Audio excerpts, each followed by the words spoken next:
हमने सबसे पहले एज नॉट और एज वन उसका ऑपोजिट इक्वल साइन के साथ देखा था। हमने ये देखा कि जब हमारे पास एवरेज के क्वेश्चन होते हैं और उसकी कोई वैल्यू इक्वालिटी के होल्ड कर रही होती है तो हम इसको टू टेल टेस्ट कहा करते हैं। मैं फर्स्ट टाइम ये वर्ड इस्तेमाल कर रहा हूँ। हमने इस तरह के हर तरह की सिचुएशन को हमने देख लिया। आज हम इन दोनों सिचुएशंस को टैकल करेंगे। ठीक है, जब हमारे पास इक्वालिटी साइन होती है तो हम उसमें अल्फा को दो दफा कन्वर्ट करते हैं टेबल वैल्यू में। आपको पता है कि मैं क्यों कर रहा था जब इक्वालिटी साइन होती थी? मैं अल्फा को अल्फा/2 और 1 माइनस अल्फा/2 यानी कि एक रिजेक्शन रीजन बना रहा था। ये जो बाउंड्री लिख रही है ना पर्पल कलर में, it is called rejection region. और ये -2.576 एक्चुअली टेबल वैल्यू।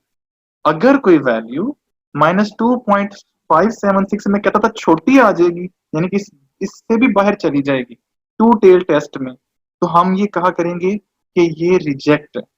अगर कोई वैल्यू इस एंगल में प्लस वाले एंगल में 1 माइनस अल्फा/2 जब इक्वालिटी साइन होता था हम कहते थे कि इससे बड़ी हो जाएगी, तब भी उसे रिजेक्ट कर देते थे। एक्चुअली हम क्या कर रहे होते थे, एक फेंस क्रिएट कर रहे थे राइट साइड और लेफ्ट साइड इक्वालिटी साइन के। जब ऐसा होगा अगर कोई वैल्यू इसके अंदर कहीं लाई कर रही है, वेल एंड गुड, हम उसे एक्सेप्ट कर लेते। लिखा हुआ do not reject etch not.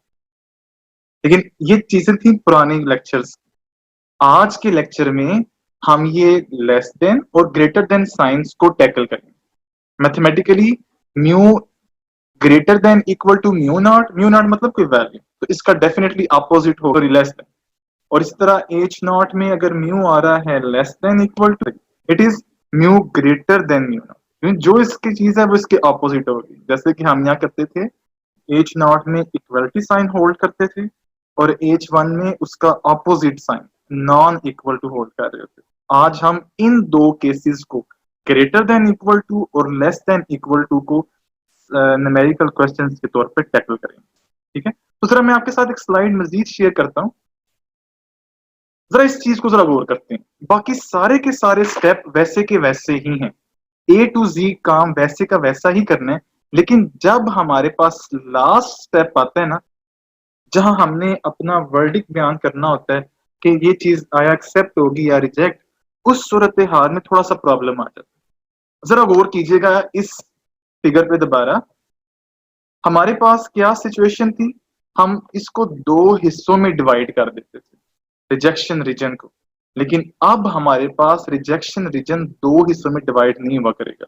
या तो वो लेफ्ट टेल की तरफ मूव करेगा या राइट टेल की तरफ मूव करेगा। या तो इधर होगा या इधर होगा। लेकिन जब इक्वालिटी साइन होल्ड कर रही होगी तो हम दोनों जगह अपना एक फेंस क्रिएट करेंगे और फिर देखेंगे कि हमारी न्यूमेरिकल वैल्यू किस तरह आ रही है और फिर उसको हम कंपेयर करते हैं। लेकिन यहाँ जो स्टेप नंबर 5 है, ये जो चीज है ना इक्वालिटी साइन, जरा इस फिगर को दोबारा देखें। इक्वालिटी साइन में ना मेरे पास इक्वल पार्ट में दो जो है ना ये डिवाइड हो रही है। ये जो कर्व है इक्वालिटी साइन में मुझे इक्वल पार्ट्स में डिवाइड करना पड़ता है, इसलिए मुझे दो वैल्यूज जनरेट करनी पड़ती है टेबल से। ठीक है, टेबल से दो वैल्यूज जनरेट करनी पड़ती है। लेकिन जब मेरे पास ग्रेटर देन इक्वल टू यानी कि ये वाली पोजीशन और लेस देन इक्वल टू यानी कि ये वाली पोजीशन आ जाएगी, तो इस सूरत हाल में मुझे एक वे को देखना पड़ेगा। इस कर्व के ना एक हिस्से को चेक करना पड़ेगा। रियल लाइफ में कुछ स्टेटमेंट्स ऐसी भी आ सकती हैं जहां कोई क्लेम कर सकता है कि जो प्रोडक्ट मैं लॉन्च कर रहा हूं उनकी लाइफ टाइम या जो भी चीज है वो इससे ज्यादा है। यानी कि ये चीज भी आ सकती है, इससे कम है ये चीज भी आ सकती है, और ये है ये चीज भी आ सकती है। इसका मैं ना ऐसा करता हूँ, लास्ट स्टेप आपके साथ रिवाइज करता हूँ, फिर हम न्यूमेरिकल क्वेश्चन पे आते हैं। और मुझे अल्हम्दुलिल्लाह पता है कि आपको एक दफा एक क्वेश्चन कराया जाता है, बाकी फिर आप खुद करना शुरू कर देते हैं। जरा फोकस कीजिएगा। मेरे पास जब थर्ड सिचुएशन पे देखते हैं एच नॉट इक्वलिटी साइन होता था, तो मैं अपने स्टेप 5 यानी कि रिजेक्शन जो कंक्लूजन था उसमें मैं एच नॉट की रिजेक्शन इस तरह करता था कि अगर वैल्यू इससे छोटी आ जाए, जी अल्फा और टेबल जो अल्फा/2 जो टेबल वैल्यू है, या इससे बड़ी आ जाए। जरा गौर कीजिएगा दोबारा इस फिगर पे, या इससे बड़ी आ जाए मैं इसको थोड़ा सा बड़ा कर देता हूँ ताकि सब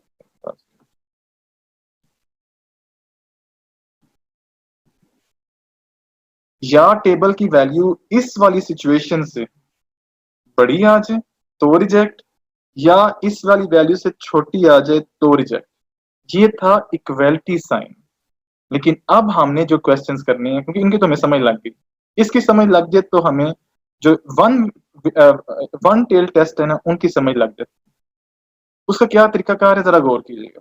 जब हमारे पास as not greater than equal to दिया होगा तो हमने as one definitely less than यानी कि उसका ऑपोजिट बनाना है। इस सूरत हाल में जो लास्ट स्टेप होगा हम उसमें ये कंक्लूड किया करेंगे। ये जो सूरत हाल है ना, जब इसका मूव इस तरफ होगा इसका मतलब है कि ये वाली डायरेक्शन है। तो इस वाली डायरेक्शन में इक्वल साइन में क्या चीज थी, लेस देन करते थे। अब चूंकि यहाँ दो हिस्से नहीं कर रहे, सिंपल यहाँ इसका एक हिस्सा ही किया जा रहा है। यानी कि जो अल्फा आएगा उसकी वैल्यू को चेंज नहीं करना। सिंपल अगर वो परसेंटेज पे है तो पॉइंट्स में कन्वर्ट करके टेबल की वैल्यू देखनी है। अगर आपका रिजल्ट टेबल की वैल्यू से छोटा आ जाए तो रिजेक्ट करते हैं। ठीक है। दूसरी सिचुएशन जहां हमारे पास लेस देन आएगा इक्वलिटी साइन के साथ, ये लेस देन इक्वल टू है। मैंने आपको एक दफा बताया था कि एच नॉट में हमेशा इक्वलिटी साइन होल्ड कर रहे होता है। ठीक है। तो ये less than equal to sign है। इस सूरत हाल में हमने अपनी तस्वीर के जो हम देख पा रहे हैं अपने स्लाइड पे, राइट साइड पे फोकस करना, ग्रेटर देन पे लेफ्ट साइड पे फोकस करना और लेस देन पे अपर साइड पे फोकस करना। ठीक है। इसका ज्यादा बेहतर हल ये है कि हम अगर आपने बताना है कि कौन सा टेल टेस्ट है तो हम एच नॉट को देख लें कि जिस तरफ इसका मुंह खुल रहा है, और अगर हमने टेस्टिंग करनी है तो हम एच वन को देख लें।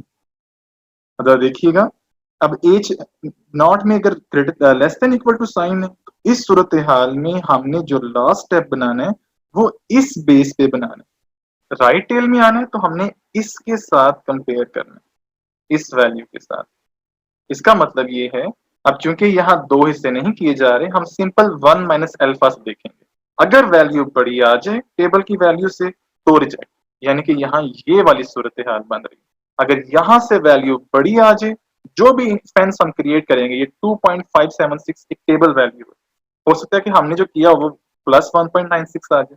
ये डिपेंड करता है हम क्या सिंपल करने जा रहे हैं, वन माइनस अल्फा बनाएंगे, यानी कि अल्फा को सिंपल वन माइनस अल्फा करेंगे और टेबल वैल्यू चेक करेंगे। इसको बेहतरीन तरीके से समझने के लिए हम एक न्यूमेरिकल क्वेश्चन करते हैं। जब हमारे पास इक्वलिटी साइन आएगी तो वो टू टेल टेस्ट है, वहां हमने टेबल की दो वैल्यू से कंपैरिजन करना है। डिपेंड करता है कि आपकी कैलकुलेटेड वैल्यू कैसी है। लेकिन जब हमारे पास इनइक्वालिटी आएगी तो हमने वन टेल टेस्ट को फॉलो करना है। ठीक है। वहां सिंपल एक ही स्टेटमेंट बना करेगी। अगर तुम्हारे पास ये वाली स्टेटमेंट है लेफ्ट टेल या राइट टेल, हमने इस चीजों को देखा करना। रियल लाइन में पॉजिटिव में जो नंबर जीरो से जितना दूर है वो बड़ा है, नेगेटिव साइड में जो जीरो के जितना करीब है वो बड़ा है। बस इस बात को याद रखना। ठीक है। अपोजिट है ना, जीरो से पॉजिटिव एंगल में जो वैल्यू जितनी दूर जा रही है ना वो उतनी बड़ी जाती होती जा रही है, और नेगेटिव वे में जो वैल्यू जीरो के करीब करीब आती जा रही है वो बड़ी है। मैं एक न्यूमेरिकल क्वेश्चन करता हूं।